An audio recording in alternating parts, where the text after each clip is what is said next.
Go They back go for back the for the axe. axe again. I mean, it was an unusual pick. That They makes a go lot more for the sense too. hoodwink as well. Yeah, so now you've So got the break. it could just be 5 position Mars, which isn't that ordinary for a lot of the South American teams. Like they flex this one a lot. It's gonna be Frank on the axe most likely with the hoodwink to follow, and the hoodwink really good against the Tidehunter, obviously providing the break. So I like this a lot. This is a really good pick. hmm hmm You just break him during call, and he's for sure dead. Like you can't get out of Berserker's Call either, so you just get full duration Berserker's Call into the Sharpshooter break, and Tidehunter just melts. Yep. Sick pick. I like the pick up here, and obviously good lane into the Wraith King as well. Kind of baits them with the Mars. Yeah. I'm just concerned that maybe they're being a little bit too optimistic about this axe pick. I mean, yes, it ended up working out for them great in the previous game, but they're playing it into things that it countered. They had a decent start to the game because of the Brood Mother ended up going through a lot of the starting regen. I don't think it'll go as good game number 2 as it did 1. They're Oh, if going it for did, the I'd be OD here. terrified. If it went as Yeah. good this game as it did last I game, think they've that would got be rough. rose-colored glasses on for this axe pick. I mean, it did do amazingly well, but I'm not sure that it's like a strong enough hero to be picked up consistently in games. But maybe Frank is going to make me look like an absolute joke, and he's just going to pop off on the hero again. We'll see. OD is the next pick here on the side of the cut. It's a decent save. I mean, it can deal with that axe jump, and the hooded wing trying to follow up with the sharpshooter. And they do have a lot of damage on these heroes. They're all reasonably tanky on the side of the cut. They got some big boys here on the draft screen. And they end up getting rid of the Templar Assassin next here. I feel like you need a lot more. You need whatever your position 1 is going to be, you need to be able to do a lot of damage very quickly. And I don't think like one of the heroes that comes to mind when I talk about that is Phantom Assassin, but I feel like PA isn't super good against a lot of these heroes. It's all right against the Snapfire, but everybody else has enough armor or they build items in order to survive a jump from Phantom Assassin. The TA ban is very good. Get rid of the Medusa as well, who would be able to kind of outlast a lot of these heroes in the side of the cut. I think these are probably the best bans you could have come up with here. I don't know what pick on the side of Lava perfectly rounds out their draft. I'm interested in hearing your thoughts on this, though. I mean, it's one of those things that you just need like a solid safe lane pickup. You could go for, well, I was gonna say Phantom Line sort of been the big one, but it is banned. Yeah, it seems like they banned that one out themselves. Actually, You can actually go for an anti-mage here if you want. It's actually not that bad. I mean it's all right, and it's not bad. They'll You're probably right. just do something safe like Luna, to be honest. Like Hmm. there's not a lot that they have to do to give themselves like a pretty strong game here. The Luna is probably the safest, I but mean, you, if anti mage's lane support is the Mars, then your lane is going to be pretty weak.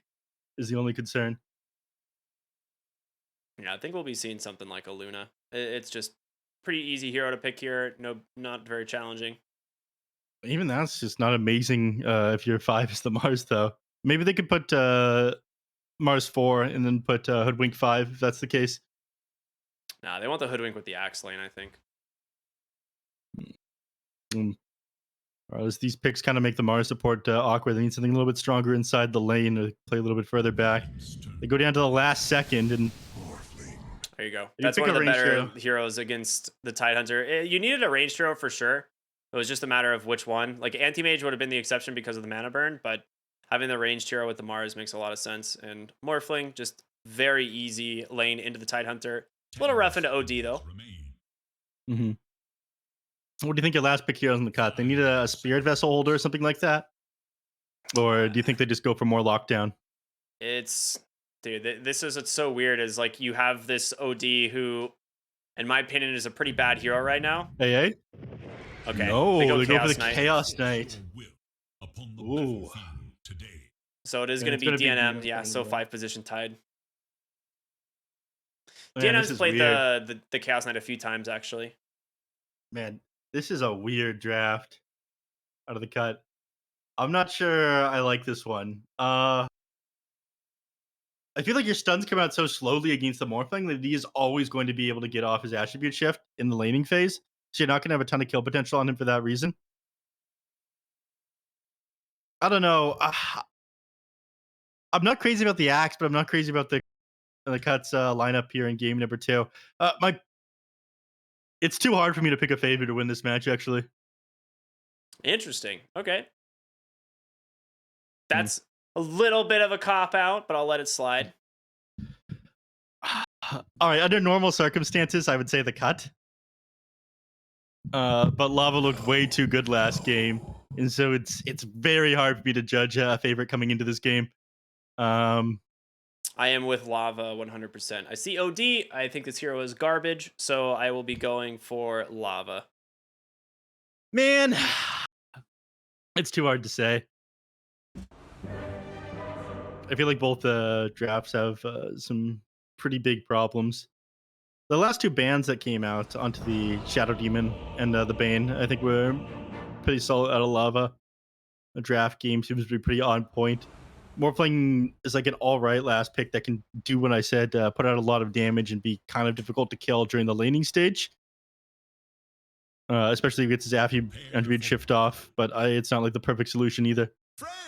All right, we got a pause coming out at the start of the game. I need to see everybody starting items now. Multiple people disconnecting here. So they aren't going to play musical lanes this time on the side of Lava. It looks like it is Axe going to be heading down to the bottom lane on Frank instead of playing it into what is normally the safe lane. The other side of the map, D&M and Giant hitting play their own off lane. So standard stuff there. OD, I'm not a very big fan of playing in the mid lane. I think I've talked about this one a lot. I prefer seeing him on position 3, just because it feels like he does the exact same thing with the Meteor Hammer build up on the hero in mid and 3, and you can do a lot more with your mids. So, Peru justice for SA. Not today, friends. Sorry. Yeah, not today, Leo style. Hello, friend. Stay down. A couple of the SA teams have been talking about that one a little bit more. They want the servers for these Pro Series to be over in America, or sorry, over in South America.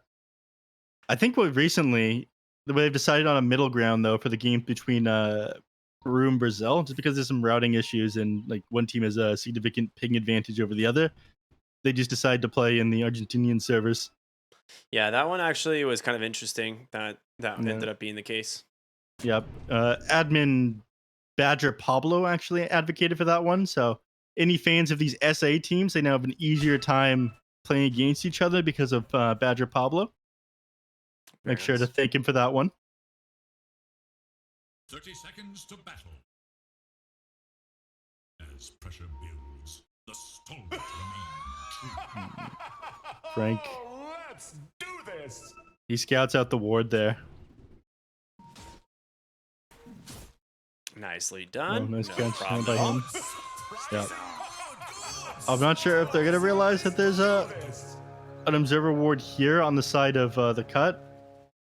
But it doesn't look like it. Otherwise, Pinker would have dropped that sentry. So they get their ward up on the high ground. They deward the enemies. And really early advantage for the side of Lava. 2 for 2 rune trade, though.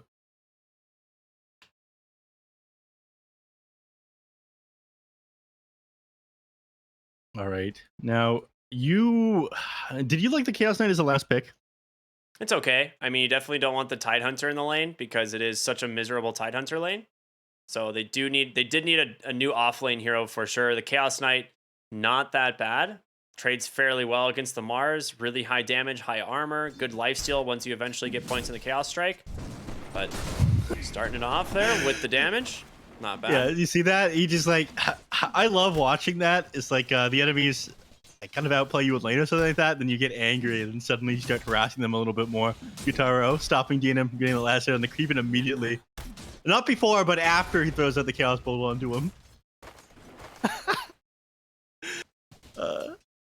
Way too easy to please, man.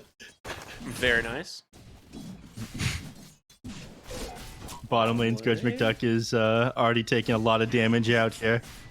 Low armor hero playing against Hoodwink. Just battle hunger, and then the fact that Hoodwink has the Blightstone. Like, you just are going to get right-clicked constantly. She went Acorn Shot 1 as well, which is a lot of harassment damage.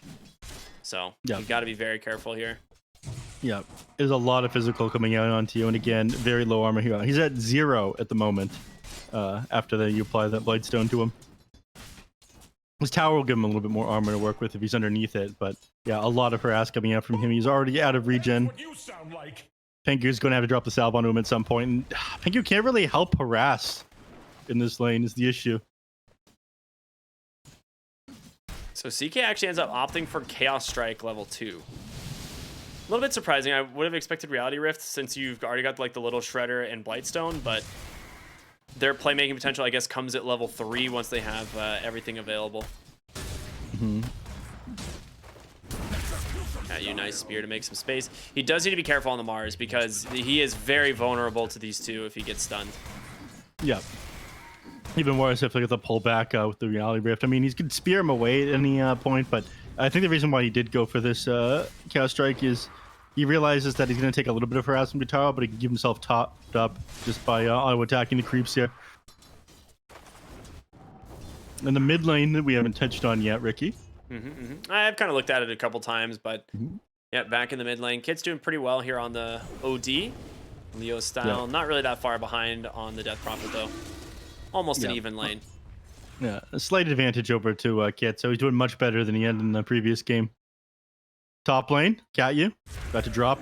Ooh, man, Giant's going to go down first. Kataro grabs him, and you lose the courier as well, so ends up being a pretty successful trade there for the Morphling. Nice little love tap before he goes back to farming lane. So I'm really surprised. So he has 2 points in the Chaos Strike instead of going for a point in Reality Rift, which, like I said, I would have expected them to get really aggressive at level 3 with, you know, having the 1-1-1 build, but it is a lot of mana to use on the Chaos Knight, and you don't have any help from that on the Snapfire. At least not until she has mana boots, but with that death, it's going to be a long time before Giant goes anywhere close to that. Maybe they expect on running DNM as like the actual core of this game. Sorry, position 1. We actually saw this in the SEA regional finals. Cuckoo was actually the most farmed in position 3 and is playing a Wraith King, but we see the Wraith King down in the bottom lane. So you can have like your safe lane player be a little bit more sacrificial, not have to go as hard into the damage if your position 3 has a super good game, depending on what heroes both of them are playing. Such a sick play by Leo style. He just like pushes the Death Prophet or the OD all the way back to the tier 2, pulls the creep wave, grabs the bounty, and now the water rune. So he's gonna be fully healed, mana and health, getting ready to take down 2 waves now in the mid lane. So he's super happy. Yep. And of course, Kits has to grab the other water rune, not because he wants to, but to stop from Leo style from grabbing it. Leo style can just keep doing this. Once you've astraled, this is just the nature of the game. Now a 3rd point. He's just going to go for the dive, and I think he gets the kill here. Absolutely. Yeah, there's the tip from Leo style. Very nice. Yeah, big mistake there by the OD. I mean, this man, he probably needed boots, but this is part of the issue. I mean, you didn't even have it there on Leo style. No boots on you, but you're fast. Scourge McDuck. It'll be okay for now. He's got this extra armor from the Helm of Iron Will now. Finally managed to get that one sent out to him, but lanes once again going the way of lava. Not as bad as game number 1, but oh, there it is.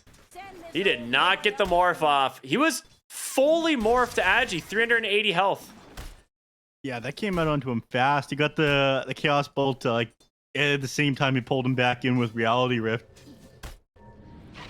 Giant TP's bottom to maybe put a pressure here onto Frank, and that's more than enough pressure. Plenty of minus armor. Scourge gets the kill. Meanwhile, mid lane, they're diving Kits. Katyu with the help of Leo style, and then Exorcism will be able to take down the OD for the 2nd time. And now put a lot of pressure onto the tier 1 tower. The Blightstone reducing its armor a little bit. You've got the catapult here as well. And Katyu's going to go ahead and pull the wave, so... Oh, no. Oh, they found scouted out with the Observer Ward. They saw this rotation coming. Yeah, that's a dead mid tower, I think. Well, he brought the wave back in on the Mars, which is a little bit interesting. Yeah, I'm kind of surprised that he did that, but they're going to bring the tower into, or very close to deny range anyways. Looks like it's going to be just outside of it. Actually, no, it's going to go in. Last catapult attack brings it in. There. Yeah. 150 HP left on this thing. Maybe just making sure that Leo style stays farmed. Kim preventing Pingu from getting the D ward. Yeah, I mean, they realized this was up here when he ended up catching out that rotation previously, getting the snap fire. He's got six one charges, yeah. He's just playing around his ward. He knows. He's like, I can see that courier still. He's gonna walk over. Oh and no! bonk. Big forgot about his courier. You've actually got some regen coming out for Kim as well, so he's gonna pop a clarity and continue to defend his ward. The real objective of Dota. Kits drops an astral. He's dead. He dies for this. Oh. Ooh, doesn't want to get aggressive. Okay. I mean, if he popped the stick there, he would have been able to throw an acorn shot and a bushwhack. They're thinking of going for it. Cat use close by. There's the bushwhack right on the money. God's Rebuke to slow him even more. Even drops the Sanity's Eclipse, but it's definitely not enough. Leo style will get the kill. The DD rune makes quick work of that. And yeah, you did get a return onto Kim, but I don't know if it's going to matter all that much. This Leo style Death Prophet is just doing way too much work. Yeah, Giant rotation in. You don't want to go into this guy. He's got a double damage rune. He's almost got 2 charges of his Spirit Siphon. He's got a range off with a couple charges. Yeah. And they'll be able to finish off his tower. Oh, nice pump fake on the spear there from Cat-U. And Giant tries to turn around. He does a lot of physical damage. Leo style healing up. He gets the kill onto the tower. And as a result, Leo style almost takes down Pingu. But Astral going to put him under. The only reason he survived that is because he started Spirit Siphoning the creep at the same time there. Cat-U, he did finish off the tower as well. I thought Leo style would throw like 1 auto attack off of the tower to get it because it did a lot of damage to him. Ended up losing Scourge McDuck down in the bottom lane. Axe just barely finishing him off. That was reincarnation too. Oh. I mean, the Wraith King just can't do anything to the Axe at the moment. He doesn't have enough damage to really get through his Vanguard. The skeletons are useless against him. This game, I mean, they started off a little bit better, but now it looks as bad as it was game number 1. Oh no, Kits. Just doesn't stop, man. It does not stop. Leo style is just absolutely demolishing the side of the cut here on this Death Prophet. He grabs one, now turns attention over to Scourge. And Scourge, you don't have reincarnation, but he's going to pop that Wraithfire Blast, but that is a hasted Death Prophet with an Exo. Sharpshooter from downtown. Ooh. This guy's an op main. Oh, the distance on that one lands it. They're going to know there's an Observer Ward up there, but they're not going to stop this aggression. They're going to keep going. Exism's still up. They've got a spear too. It ends up finding the Tidehunter. DNM's going to use that Reality Rift to maybe get some space for himself, but Leo Style's done the damage. The spirits are coming back, going to give him plenty of health. He gets a Spirit Siphon off as well, so he is at full HP, and Kataro now into the trees, chasing him down. Yeah, this is a rough game start once again here. 5-11. It looked good for a moment with this top lane, but even then, Morphling top of the net worth once again. Everything is just going right for Lava. Every good play turns into another one as they just keep going, and nothing seems to be going right for the side of the cut. The moment heroes started rotating around the map, everything was going the way of Lava.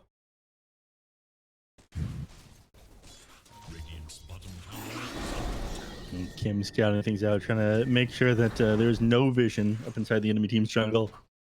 They have a little bit of an unusual Observer Ward, and it does scout out Kim's location very briefly. So they know where he is, and that means Scourge McDuck isn't going to go any further forward than he currently is. Pingu yoinked a DD rune and a bounty. He's just running. He's like, guys, leave me alone, please. I don't know if that's going to work. Bring my boy home. Another one there for the side of Lava. They smoke up right away after that. Cat-U still not level 6, but he has the tome, so that'll give it to him. Arena now online, and a scary ability to say the least. They'll probably use this for the CK, right? They're pinging him out. DNM, the only hero having a good game so far. You do have Snapfire here to pop the gank, but they're going to go for the wraparound. Wraithfire Blast comes out onto the Morphling. DNM running to the trees, looking for help here. He's got that ult. Phantasm is there, but the damage pins him right up against the wall, and DNM on the Chaos Knight finally ends up going down. Kill goes the way of Cat-U. That's rough to be Pingu there as well. Sits on the outside of the arena, realizes he isn't able to do anything to help this boy. This Tidehunter feels very weak at the moment. 3 points in a gush, 2 in an anchor smash. I mean, you'd like to be able to run heroes down, but you can't even get close to the wave to get yourself your level 6 for Ravage. It looks like the moment he does, he's going to be punished for it. Well, either I'm going to let him get level 6. Arena, not even needed. They just go ahead and jump on top of kits. Now, if I said early in the draft where I was like, OD's a pretty trash hero, I don't know. People got to listen to me more. This hero is bad. I feel like they're just playing super well against him. I mean, every time he dropped the actual imprisonment inside the lane, the punish was there. He's finally got his meteor hammer now, by the way. Well, almost 12 minutes in the game. He'll buy it when he respawns if he can get the courier back to his base anyways. It looks like he's going to. Tidehunter now has his level 6, so he's got Ravage. That's big. Okay. Neph, I see, hitting the copium again. Very nice. I mean, they got a couple things going for him now. All right, they have the mana for Ravage now. They're going to go for the wraparound to the mid lane. This is it. If you can kill Leo style, the game going to be completely flipped around. It'll be a brand new game of Dota 2, but instead he just walks away. Cat U position here on the high ground does have the arena, so. I just came up off a cooldown. And it looks like the more than half, yeah, they want to take this fight. Actually, Frank backing up, I'm not sure they're going to do this. The rest of the team is going to go for it, but I think now that you've got Ravage, you do need to be a little bit more careful about the way you take this fight on Lava. They're going to let them get the tower, it seems. They're not really that concerned. Like, they're still farming on their other heroes. Just kind of waiting for timings. Like, Axe on his way to a BKB. Going to have that relatively soon. Cat U had Arena coming off cooldown, but yeah, they're not. It doesn't seem like they're very stressed about anything. Almost to a Lincoln's on the Morphling as well. He actually has the gold. Just waiting for maybe they're just waiting for Leo style to get himself exorcism off a cooldown. Maybe get himself level 12 first, double in spirit count. Yeah, that's a big one too. Yeah, it's a huge difference. Movement speed and just the damage basically doubling. Yeah. He's going to top his banner back up. All right. They're making movements. They feel very strong as a squad right now. They have Ravage back up now. They have Meteor Hammer completed, and they're trying to take advantage of that. It is going a little bit better for them than it did previously. They don't know that Kim is back here. All right, they know that Kim is back here. Well, TPN from the Death Prophet as well. Oh, and they're wrapping behind on the back. Absolutely force them out. Yeah. Caillou's got the Ravage. Does he find anyone? He sees Giant DNM as well. You gotta be careful. The Blink call comes in. He grabs Snapfire. Caillou in the arena onto 3. Finds the Wraith King. Nice defensive disruption to try and save them for the moment, but Kentaro, Wraithfire Blast onto the Wraith King. Very nice. Broken Tidehunter on the backside. He's got a Ravage, but is he even gonna get an opportunity to use it? Caillou, he lets it rip. They got the Mortar of Kisses. They're gonna be able to take down one. Caillou the first to fall, but you lose the Tidehunter. Now held in place is gonna be Kits on the OD. Wraith King makes it back out. No problem at all, but cost you 2 heroes. And all you get is the position 5 on this Mars. That's it. That's all. Ravage committed. I mean, that was everything you had. Reincarnation's going to be on cooldown for another 165 seconds as well. Definitely not worth it for the side of the cut there. Excellent rotation wrapping around the back. I mean, they have so much control over the map. It's so easy for them to take fights in any way they want to on Lava. Now, the only question is if they decide to push now or take advantage of the fact that they don't have Ravage available and go towards the Roche pit. Looks like they just want to invade the enemy team's jungle and stop them from farming, though. They pick out the tower, too. Yeah, they want to get the tier 2 tower and the outpost, right? Like, there's not going to be any time for the cut to get to a tower anytime soon. So, if they can get this outpost, further push the XP advantage, it's going to be really good for them. And Axe makes quick work of the creep wave, so shouldn't take them all too long to grab this. I mean, they don't have anybody great at hitting it, and Death Prophet has exorcism up they can go for it, but otherwise it needs to be Morphling. The 2- armor will do it, Copium.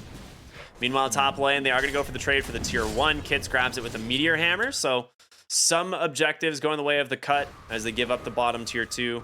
It's going to take just another few moments. They're going to TP Death Prophet back to the top lane here, Leo style with an Arcane Rune. Yeah. No exorcism, but great creep wave spam thanks to the Crypt Swarm. Yeah. And Catapult is going to help him take the bottom tier 2. So Outpost now opened up, and I imagine Kim's going to go over and grab that one and further skew the XP advantage in the way of Lava. They're not getting that XP every minute. Unless he doesn't take the Outpost. He TP's out, and Caillou's like, all right, fine, I'll do it. I'll do it myself.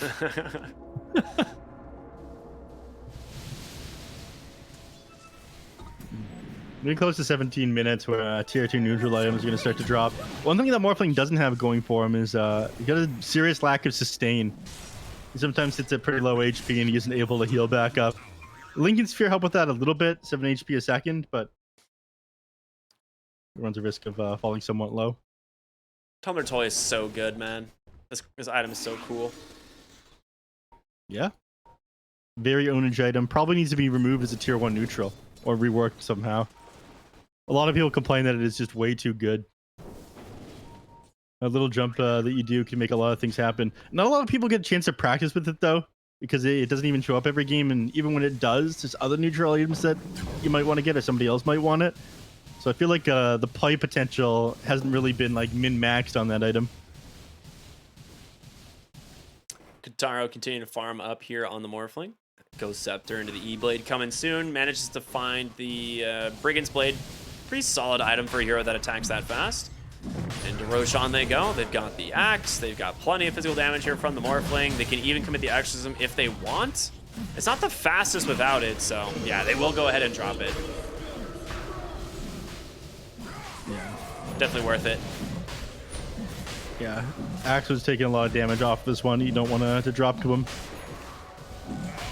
Yeah, Kataro's gonna grab himself a easy Aegis there. Ooh. Okay, there it is. And then pretty awkward if you just like wait for him without picking it up, but you know, doesn't make that mistake. Scourge Protect trying to farm up what he can here on the Wraith King, sitting on his armlet and a Blink Dagger being delivered right now. DNM has the Orchid going for what I'm guessing is a BKB. It's hard to tell. I'm sorry, Axe? No, the Chaos Knight. Oh, Chaos Knight. Axe has BKB pretty much on Courier. He's farmed. The hero is very farmed. He's... They could turn that into a Heaven's Halberd. Hard to say. Yeah, Kataro working on the mid tower here. Tier 2 gonna fall once again. They even have creeps top. The question is, do they want to fort these to try and keep this alive? But looks like they aren't opting to at the moment. Bottom lane, wait, where? No, the mid lane. Oh, He was trying to cut the creep wave. Okay. Yep. Bottom lane, they do get the tier 1 tower there. It doesn't help that Pingu hasn't had the chance to put a point into Kraken Shell yet. He probably wants to do that at some point. I mean, you're against Snapfire. Or not Snapfire, you're against Hoodwink. It's one of those things that it's like, it's not the best feeling anyway, because you're just going to be the target of that sharpshooter if they see you. And you're against Berserker's Call, so it's just like such a non-value game for that Kraken Shell, which is kind of why we expected them to rotate this to a support position from the draft. Yeah, he put another point into the Inca Smash. I guess he just really wants a little bit of extra damage. Maybe it'll make the difference in one of these team fights, but I feel like if they somehow get the silence off onto him, or stun him up, like he's going to want to be able to get the Ravage off. Like at the very least, things have to go right. Oh, they just guess, find Chaos Knight in the trees. Sharpshooter's there, the damage from Leo. So actually misses with the hook. Nice Orchid from DNM. Gets the cookie up onto the high ground, survives on 50 HP. Can't you? Feeling pretty rough after missing that spear, but at the end of the day, they are still working on this last tier 2 tower top lane. They will go ahead and back off for the moment. They know they're farming their jungle. They're not letting it slide. Yeah, you have a lot of movement speed here on Leo style. Death Prophet base of 325. He's got the Yules and Boots of Travel. Oh, doesn't find him. Gets the TP out. Very nice. Power treads and Windlace on the OD. Maybe the Windlace is the thing that made the difference there. Good thing that he has it. Maximize the use of your inventory slots, everybody. You got 6 of them for a reason. Unless you're playing Aghanim's Labyrinth, one of the greatest PvE content pieces we've had in Dota in a long time. And, you know, in the harder difficulties, you only get 3. Sag. 3 slot. What an excellent game mode. I still haven't beaten Apex Mage. I keep on saying that I'm going to get around to it, but I never end up getting around to it. You should do it. It's still in the game. Yeah, what? It's through the battle pass. So yeah. I thought we're on the week 10 right now though. Week 10 starts tomorrow. Oh, okay. All right. So did they say when the battle pass ends? Are you sure it's the 27th? Yeah, the battle pass ends the day of the patch. Okay. Blink call from Frank, a little bit off the mark, Astral. But no Meteor Hammer to follow this up, and Leo style with the silence there onto the Chaos Knight, unable to pull him further into the base, so nicely done by the Death Prophet as Gutaro continuing to put damage in onto these towers. There's going to be the Exorcism as well, and they are really wanting to commit for this high ground push. They're going to give themselves a little bit of time to reset while this fortification They're going to go around the back through. with the smoke. You're going to try to catch them out with Scourge McDuck's Blink Dagger and Pengu's Ravage. Pengu's Blink Dagger. Blink Dagger as well. And it's They a big both have play blinks. if they can get it. Cat-U positioned pretty decently for this. They just jump into the high ground. They find the OD. He's dead. Pingu comes in, does get the Ravage onto 3. Mortimer Kisses there as well, but they're holding down Scourge on the backside. Sharpshooter doesn't connect, but he is all alone in the arena, just zoning kits off completely. Meanwhile, Leo style causing havoc inside the base. The Exorcism finally does expire. Holding Wraith King down even longer. Wraithfire Blast does come through from the Morphling. Spear off the mark, but Wraith King, he needs to get out of here, and he doesn't get the opportunity. Blink call in from Frank as well. Finds the OD. Kids, Astral for a moment. Kim gonna take out here to that Soul Burn from DNM. Nicely done by him as he's continuing to look for more. Will be able to find Leo style. He'll doesn't have a Yules for another moment and gets a double kill instead. Really sick plays here from the Chaos Knight is now Lava maybe overcommitting. Have to get out. Gobble up off the mark from Giant. Frank, no blink for got another the 7 Lincoln seconds, Spear. but Lincoln's is protecting him for the moment. Yep. He's going to go for the trees instead of walking over here. Woo. Oh, he gets the blink. He's got a TP. I think he's getting away from this. I mean, oh, I believe in you, DNM. Get it. Oh, No! so close.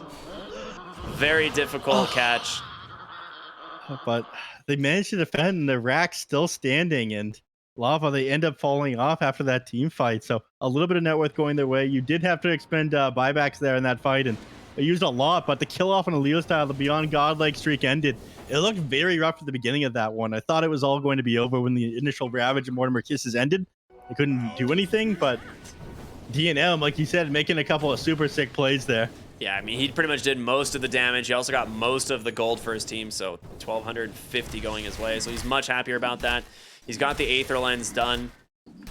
Yeah, I'm a little bit curious what he goes after this, because you have the Shard, which is just so good, creating the illusion. There is the Octarine Core like build with Aghanim Scepter, which is really annoying to deal with, but I don't know if that's his plan this game. I think he's got to go more into damage and tankier. I don't know. The heroes didn't drop fast enough for that initial Ravage. I'm not sure how many chances like that they're going to have. Dire's courier has been killed. You got an Arcane Rune on your Death Prophet here once again, so this time Exorcism, if he decides to commit, it will be a much lower cooldown. He's almost level 18. And there it is. So your third point in Exorcism now online. Yeah, the rest of the team isn't here with him, though. Axe. He pops the Arcane. He's trying to force it. They know the team's fighting in the jungle, and Kim with a real sick ulti almost gets the Chaos Knight a spear off the mark, but he's going to find the kill anyway. Trying to hobble away is going to be Giant up to the north. He does have a TP TP's in a on few cooldown. seconds, but doesn't look like they're going to find him. Scouting with the courier's gonna courier. scout it. Oh my gosh, he gets him very last second on that TP, and Giant goes down to the adaptive strike. Meanwhile, Leo style doing damage to the base. He's already taken down the range barracks, looking now for the melee. Exorcism got a few more seconds on it, and he's got a hoodwink behind him, so Kim ready to go if he needs the help, but that's going to be first lane of barracks to fall here. And Lava looking very good, taking fights across the map. Looks like they had no plans to defend that one. They were missing 2 heroes, but I thought that maybe Kids would walk forward, try to hit him with the Astral, stall out a little bit, but it might have been a little bit too risky. They didn't know what some of these other heroes were, and Kim was sitting right beside the Death Prophet.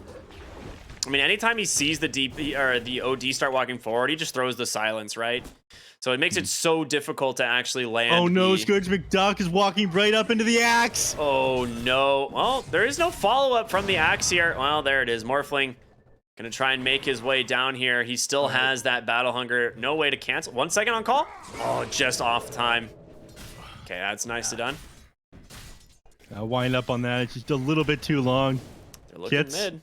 Oh, I catch you. I mean, it's difficult for Cat-U to get on top of him. Is the issue. Yeah, he's Man, no blink dagger. got a Yule's done as soon as his courier's back up, though. Yeah. And his courier is back up. So that one was about to him BKB there for shortly. Scourge. That's a big item. All right. Now over on the top lane, DNM hiding in the trees up here. If anybody puts an observer ward up on the tower, they're going to see. In fact, they know that he's here now because he's throwing his chaos bolt there onto the wave. Looks like he is just going to go for the BKB next. Orchid? Where is this Orchid? Oh, DNM forced to ult here, silenced up. Taro just grabs the tower, easy enough. Last outer tower now claimed for the side of Lava, and they are smoked up here on the cut, looking to go up onto the high ground. Scourge McDuck's gonna pop, but he's underneath a ward. There's the Yules. Wraith King, yeah, not the ideal target though. Trying to make some Not space. unless he Spear goes puts too him against far the out. wall. I mean, you can burst him down. Kataro's just going to force the BKB, go in Good on top save. of Pingu. Is the burst damage there? Axe just off the mark with the call. The defensive disruption's there, but oh my god, the sharpshooter timing from Kim. Just melts him. No Ravage coming anytime soon. Scourge forced to BKB. The buybacks coming through from the cut. Are they going to be enough? Leo style here doing work on this Death Prophet. Spirit Siphon's there. He's got Yule still available. Cat you. Caught by the disruption, but you lose the OD, you lose DNM. Diebacks galore on the side of the cut. They don't get a single kill here as Lava just looking so damn good. That was the sickest sharpshooter I have ever seen, and I'm not even sure if that was intentional. That was absolutely insane. That was absolutely intentional, man. You don't make those kind of mistakes. In the base, Frank with a nice 2-hero call, getting the kill there on the giant. DNM, pops that ulti, trying to run away here, but a Yule is going to make plenty of space. Another sharpshooter from downtown. Kim just doesn't miss. With that, there is absolutely no way for them to be able to defend. Only Wraith King left up, and he is nowhere near his base right now. Just trying to maximize his farm over on the other side of the map. There's no reincarnation. He's only level 14. This is a 20,000 gold lead here for the side of Lava. Probably more in experience. I wish we could actually tell, but this new graph makes no sense. A little bit tricky to be sure.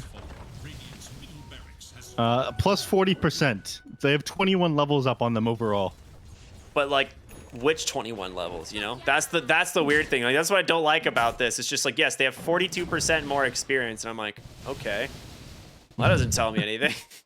Yeah, I'm surprised they didn't bow out after that last team fight. They feel like they still have it in them. Not giving up, not surrendering. Into Roche they go.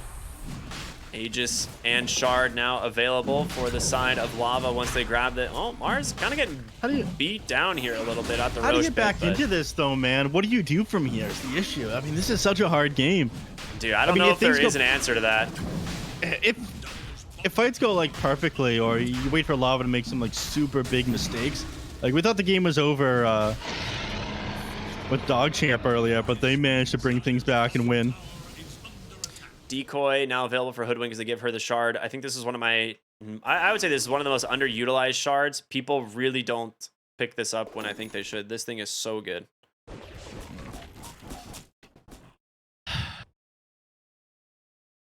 Let's see what use they can make out of it. I'm not even completely sure if it's necessary. Kataro now, Aegis protecting him, sitting on 2,400 gold. I'm curious what he goes for at this point. Probably Eye of Scotty, I would guess. Oh, he has a Blink Dagger. Okay, I like it. Sorry, who? Kataro on the Morphling. Oh, He's got a yeah. Blink. He just wants to go in. Yeah. Catch heroes out in the back. I mean, he doesn't want them to be able to like get on top of the rest of his team at like a weird angle. It's the only way that I think the cut wins a team fight. Starting to choke out the cut here. They find the hook. They just pull Wraith King all the way back. The spear into the call. He's dead. And Kataro just goes into the base trying to find these other heroes. Giant just melted. He gets the goblet, sets Pingu in. A 4-hero Ravage. Can they do anything with it? The Dream Initiation almost, but it doesn't seem like it matters. Kataro just causing so much damage in the base. Kits with the BKB. Doesn't even have an opportunity to survive this. And now Scourge trying to run away here, but it's not going to happen. 4 heroes dead. The GG finally does come out, and DNM, the only survivor inside his fountain. And there it is. end up dropping the arena inside the fountain, but at the very least they don't end up losing the Wraith King. He buys back to the game, and Chaos Knight stays alive. But oh my god, that game, it just got worse and worse. And I feel like laning phase, post laning phase, it wasn't as bad as game number 1. They had some ways to do damage to these heroes, but there was just like, no, it was like just after the laning phase, these rotations came out from Lava where they went from like one play to another. The Exorcism came back in a Leo style the moment they tried to commit onto him and trying to do damage to him. Everything they did just moved into another place so perfectly. Everything the cut tried to do to counteract them just ended up falling apart. Like, yes, the laning phase went better this game, but everything went so good for Lava. Dude, Leo style just absolutely dominated this mid lane. He just ends I the mean- game 15-1. Like, he just played it so well. Every time the Astral comes out, he's like, all right, I'm just going to run you down. Like, I have boots. You're rushing this Meteor Hammer. I've got level 3 Spirit Siphon. And he also was getting some help there from the supports, Mars, as well as Hoodwink making those rotations over. It is just a sick performance all around from Lava. They played the lanes really well. They play their timings really well. Not what more can you say about it? Yeah. Well, congratulations to Lava. Maybe they're right. Maybe they are back and ready to move on to TI like they were earlier. They've had a little bit of a rough patch, I think, underperforming in the last couple of tournaments they played in. But today they look so much better than the cut is ridiculous. And there's a team that 1-1 Dog Champ, and then of course Dog Champ taking the 1-1 against Infamous. But wacky things can happen. Sometimes it's just a drafting issue, but this game just it definitely looked like outplays. Amazing coordination from the side of Lava and the cut. Probably take away from this one is they have a couple things to work on. Yeah, this just looks like Lava back in their good form, right? Like they're performing kind of as what we would expect them to be, and so I'm super excited for that. Happy to watch them as this tournament goes on, but that is going to be it for today. We've got a bunch more games coming at you tomorrow here for the BTS Pro Series Season 10. I almost said DPC again. Better than that. We've got a lot of inter-regional play coming. Super excited. We got a patch in less than a week. It's all going to be super hype here. First place that we'll be seeing it. So thank you everyone so much for watching. Again, my name is rkryptic. I'm here with neph. We'll see you all tomorrow. Have a wonderful night.